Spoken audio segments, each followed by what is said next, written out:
Good morning to all my dear friends. अभी सुबह का टाइम है और मेरा व्लॉग जो है वो मैं सुबह का टाइम से आज स्टार्ट कर रही हूँ। हस्बैंड ऑफिस के लिए निकल गए और दोनों बच्चे स्कूल और कॉलेज के लिए निकल गए हैं और मेरा टाइम है अभी ब्रेकफास्ट बनाने का। तो मैं आज ब्रेकफास्ट का जो रेसिपी बनाऊंगी तो मुझे लग रहा था कि आप सभी के साथ मैं शेयर करूं। तो चलिए ब्रेकफास्ट बनाते हैं। और ब्रेकफास्ट मैं बनाऊंगी ओट्स के लिए। मोस्ट ऑफ द डे मैं अकेली के लिए ब्रेकफास्ट जब बनाती हूँ तो ओट्स ही प्रेफर करती हूँ, क्यों ना ये हेल्दी भी है और मुझे अच्छा भी लगता है। क्यों ना ओट्स बनाना बहुत क्विक एंड इजी हो जाता है। और आज का जो रेसिपी है ना ये बहुत ही रिफ़्रेशिंग है तो मुझे बहुत पसंद आता है। तो इसीलिए मुझे लगा कि चलो आप सभी के साथ भी मैं ये शेयर करती हूँ रेसिपी। तो अभी बनाना स्टार्ट कर देती हूँ। इसके लिए देखिए मैंने पहले ले लिया है ओट्स। क्यों ना ओट्स में एक बहुत ही हेल्थ बेनिफिट रहता है। मुझे लगता है कि हम वीमेन जो घर पे रहते हैं हमारे ऊपर पूरा घर डिपेंड होता है, तो इसीलिए हमें हेल्दी रहना बहुत ज़रूरी होता है। हम हेल्दी रहते हैं तो हमारा परिवार भी हेल्दी रहता है। तो चलिए ये मेरा मानना है, सबका अलग अलग चॉइस है। इसके लिए मैंने half A cup of oats ले लिया है और साथ में क्या क्या चाहिए तो चलिए देख लेते हैं। साथ में ले लिया है गुड़, ये जैगरी पाउडर है और आप हनी भी ले सकते हैं, कुछ अनार के दाने और साथ में ले लिया है 2 डेट्स एंड नट्स। तो चलिए बना लेते हैं फटाफट, बहुत जोर का भूख लग गई है। साथ में ले लिया है एक केला और एक ककड़ी। तो केला मैं पूरा यूज़ करूँगी, ककड़ी का काफ़ी बड़ा है तो आधा पार्टी मैं यूज़ करूँगी, आधा मैं बाद में खा लूँगी। तो इस रेसिपी में आधा ही यूज़ करूँगी। तो इसको क्लीन करके और छोटे छोटे टुकड़ों में चॉप कर लेना है। तो अभी ओट्स को ना मैं ड्राई रोस्ट कर रही हूँ, हल्का सा ड्राई रोस्ट करना है, बहुत ज़्यादा नहीं, 2 से 3 मिनट का। और इस समय ना गैस को बहुत धीमी आंच पर रखना है, नहीं तो ये जल जाता है जल्दी से। तो 2 से 3 मिनट मैं जस्ट ड्राई रोस्ट कर लूँगी इसको। और साथ में चाहिए दही, और मैं घर में ही हमेशा दही जमाती हूँ तो घर की जमाई हुई दही है और दही यूज़ करूँगी इसमें। तो ले लिया है ड्राई रोस्ट किया हुआ ओट्स, उसके ऊपर मैं डाल देती हूँ दही, जितना मन पसंद है उस हिसाब से मैं डालूँगी दही को। बहुत ही बढ़िया लगता है। जैसे दही चूड़ा खाते हैं ना तो चूड़ा में बहुत ज़्यादा कार्बोहाइड्रेट रह जाता है पोहा में, तो उसके बदले में मैं ये ओट्स यूज़ कर रही हूँ। बहुत ही बढ़िया लगता है, गर्मी के दिन में तो बहुत ही अच्छा लगता है ये वाला ब्रेकफास्ट। और उसके बाद इसमें मैं डाल दूँगी गुड़ पाउडर, या तो आप हनी भी यूज़ कर सकते हैं। उसके बाद मैं अभी डाल रही हूँ चॉप किया हुआ ककड़ी, यानी खीरा भी कई जगह पे बोला जाता है, तो खीरा। तो ये चॉप कर दिया मैं, आधा पार्टी चॉप करके ले लिया, देखिए बहुत ज़्यादा नहीं चाहिए अभी तो।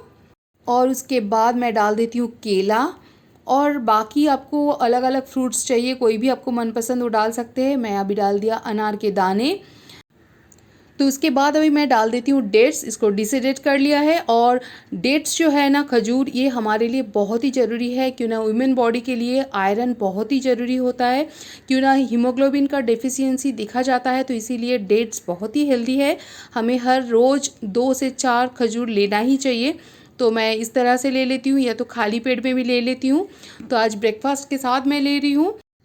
तो मेरा ब्रेकफास्ट जो है वो रेडी हो गया है। तो चलिए फटाफट ब्रेकफास्ट कर लेते हैं। बहुत तेज़ की भूख लग जाती है जिम से आने के बाद, तो ब्रेकफास्ट कर लेती हूँ और उसके बाद मैं करूँगी मील का प्लानिंग। तो ब्रेकफास्ट करने के बाद मैं फिर से किचन आ गई, और उसके बाद जो काम होता है दोपहर का लंच प्रिपेयर करना, उसका तैयारी करना। तो मैं 2 से 3 दिन का लंच का जो प्रिपरेशन रहता है ना, मील प्लान, वो कर लेती हूँ। उस हिसाब से मैं कुछ कुछ तैयारी करके रख देती हूँ ताकि मेरा लंच बनाना बहुत आसान हो जाए। तो जैसे कि मैं देखिए कुछ कुछ पल्सेस ना भिगो के रख दिया है। तो पहले है राजमा।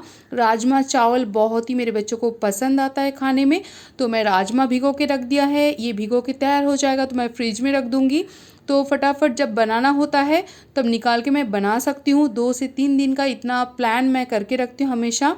तो उसके बाद जो ले लिया है, देखिए काला राजमा है। अगर मुझे पसंद होता है तो इसमें मैं कभी कभी काला उड़द, जो माश की दाल होता है ना, वो भी मिक्स कर देती हूँ, तो वो भी बहुत बढ़िया लगता है मिक्स करने से। जैसे कि इसी के साथ मिक्स करती हूँ तो दाल मखनी हो जाता है, या तो राजमा खाली बनाऊँ तो राजमा मसाला हो जाता है। तो अभी इसको ना अच्छे से भीगने छोड़ देती हूँ, उसके बाद मैं फ्रिज में डाल दूँगी। इसके बाद ये देखिए ये है हरा मूंग। ये जो मूंग होता है ना, मैं स्प्राउट बना के रख देती हूँ शाम की इवनिंग स्नैक्स के लिए। स्प्राउट सलाद बहुत ही हेल्दी होता है, या तो मैं ओट्स में मिक्स करके मॉर्निंग ब्रेकफास्ट में भी बना देती हूँ ओट्स का। तो नमकीन वाला ओट्स जिस दिन लेती हूँ तो स्प्राउट मैं हमेशा घर में रखती हूँ, तो बहुत ही हेल्थ के लिए ये फ़ायदेमंद है। जो स्प्राउट होता है तो मैं पानी में भिगोने के लिए छोड़ दिया। इसको पानी भीगने के बाद 4 से 6 घंटे जैसे भीग जाएगा तो पानी से निकाल के इसको अच्छा से ना स्ट्रेन करके मैं कपड़े से, गीले कपड़े से लपेट के रख दूँगी, तो बहुत ही अच्छे से ये स्प्राउट तैयार हो जाता है। तो उसके बाद मैंने ले लिया है लाल चना, ये भी मैं पानी में भिगो के रख दिया और ये भी बहुत ही हेल्दी होता है। इसका सब्जी भी बनाती हूँ, कभी कभी इसका भी सलाद जैसा बॉईल करके इसमें कांदा, प्याज, टमाटर मिक्स करके भी इवनिंग स्नैक्स में भी खाती हूँ, बहुत ही बढ़िया लगता है। तो ये सब तैयार रहता है ना, तो खाना बनाना या तो इवनिंग स्नैक्स तैयार करना, जब बच्चे आ जाते हैं ऑफिस से, हस्बैंड आते हैं, तो फटाफट हो जाता है, बहुत ज़्यादा टेंशन नहीं होता है, क्या बनाऊँ सोचना नहीं पड़ता है। और इसके बाद आता है ये स्प्लिटेड मूंग, ये भी मूंग है बट ये स्प्लिटेड है और इसको मैं भिगो के रख दिया और इसको भी स्ट्रेन करके इसका चीला भी बना सकते हैं, या तो अप्पे भी होता है या तो डोसा भी बना सकते हैं, बहुत ही हेल्दी है। तो ये भी मैं भिगोने के लिए छोड़ दिया। तो इधर ना मैं दही भी जमाने के लिए रख दिया है। मैं डेली बेसिस पे दही भी घर पे ही बना लेती हूँ, घर का दही भी बहुत अच्छा होता है, उसमें लो फैट होता है। तो चलिए इतना काम काज तो मेरा निपट गया है। उसके बाद मैं सोच लेती हूँ और क्या क्या कर लेना चाहिए हमें, तो ताकि मेरा लंच बनाना या तो स्नैक्स बनाना बहुत आसान हो जाए। तो इसके बाद बारी आती है, देखिए प्याज को भी मैं छील के इसी तरह से रख देती हूँ बॉक्स में पूरा क्लीन करके, और नीचे से मैं टिश्यू पेपर डाल दिया है ताकि पानी पानी ना हो, तो ये ख़राब नहीं होगा, जल्दी से सड़ेगा नहीं, आप 2-4 दिन आराम से यूज़ कर सकते हैं। इसी तरह से फटाफट जब भी खाना बनाना हो तो हम निकाल के ना तब छीलने जाएंगे तो लेट हो जाता है, तो फटाफट मेरा चॉपिंग स्टार्ट कर सकती हूँ। तो इसी तरह से मैं प्याज को भी ना फ्रिज में स्टोर कर देती हूँ। तो उसके बाद बारी आती है, देखिए अदरक लहसुन, ये भी एक बड़ा काम काज होता है, बार बार अदरक लहसुन का पेस्ट बनाना, तो मैं एकदम एक साथ में बना के रख देती हूँ। अदरक और लहसुन मैं सेपरेटली करती हूँ, क्यों ना मैं मोस्ट ऑफ द खाने में ना लहसुन नहीं डालती हूँ, लहसुन का स्मेल मुझे उतना पसंद नहीं आता है।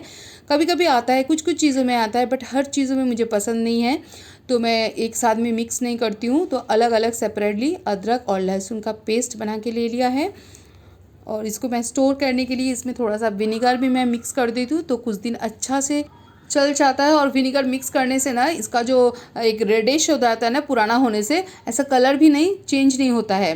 तो अब नींबू का रस भी डाल सकते हैं इस जगह पर। तो चलिए ये भी तैयार हो गया मेरा। और इसमें देखिए मैं भीगने के लिए छोड़ दिया दाल और चावल का। तो चावल 2 ग्लास लिया है और साथ में 1 ग्लास उड़द की दाल ले लिया है, और इसमें डाल दूंगी थोड़ा बहुत मेथी दाना, और दाल चावल ये भिगा के ना 6 से 7 घंटा भिगा दूंगी, और उसके बाद इसका बैटर तैयार कर लूँगी। तो सुबह का टिफ़िन ना मेरा बहुत ही आसान हो जाता है, कभी इडली, कभी डोसा, या तो अप्पे या अप्पम, 4 तरह का टिफ़िन, 4 दिन का टिफ़िन के लिए तैयारी हो जाता है, बहुत ही काम आसान होता है। तो ये बैटर भी मैं हमेशा ना तैयार करके रख देती हूँ। और ये देखिए जो कंटेनर मैंने यूज़ किया है ना, ये लंबा जैसा दूध का कैन होता है ना, इसी टाइप में, तो मैं दूध भी इसी तरह की स्टील का कैन में रखती हूँ, और इसी तरह का बैटर कुछ भी बनाती हूँ ना वो भी ऐसा कैन में रखती हूँ। तो क्या होता है ना, इसमें फ्रिज का जो एरिया है ना वो कम यूज़ होता है और काफ़ी सारे क्वांटिटी में भी आ जाता है। तो इसी तरह का मैं लंबा कंटेनर यूज़ करती हूँ, तो फ्रिज का जो स्टोरेज करने के लिए जो स्पेस हमें चाहिए रहता है वो मिल जाता है। तो इसमें मैं बाद में जो पेस्ट बनाऊंगी ना इसी में डाल के रखूँगी फ्रिज के लिए। तो मील प्लान होने के बाद, घर का बाकी काम काज सब निपटाने के बाद, मेरा आज जो लंच है बहुत ही सिंपल है, क्यों ना बाहर बहुत झमाझम बारिश हो रहा है, तो इसमें ना मुझे चावल या रोटी कुछ खाने का मन नहीं हो रहा था, तो इसलिए मैं बना लिया है सूप और 2 अंडा का पोच और है 2 ब्राउन ब्रेड। इसी के साथ मेरा लंच हो जाएगा। आज का व्लॉग मैं यहीं पर एंड कर देती हूँ और लंच कर लेते चलिए। और ये वीडियो थोड़ा सा भी अगर अच्छा लगे तो कमेंट ज़रूर कीजिए, साथ ही साथ इस वीडियो को लाइक एंड शेयर कीजिए और मेरे चैनल को सब्सक्राइब ज़रूर कीजिए। तो फिर मिलते हैं और एक नया व्लॉग के साथ।